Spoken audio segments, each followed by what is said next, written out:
Thursday dating app reset password, how to recover lost account access. In order to recover lost account access or reset the dating app password for Thursday app, launch the Thursday events app first. Now over here you can see it says sign in. So when we go to sign in, if you had remembered your email and password, you would be able to enter them and just log in normally.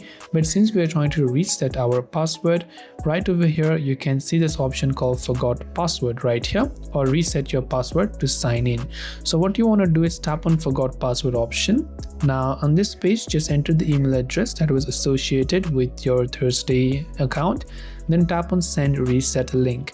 Now it says if an account exists with that email, you'll receive a password reset link shortly. So what we want to do is, now we want to open up our email, and you can see I've received an email from Thursday that says reset your password. So just select that particular email, and right here tap on this pop-up that says reset my password, and it will take you to the new page where you can choose a new password and reconfirm that new password without having to remember your old password. Once you enter the new password you want to change to, you can tap on the update password button. This way you can reset the password on the Thursday dating app and recover any lost account access. I hope that this video helped you out. If you have got any further questions, feel free to leave them down below.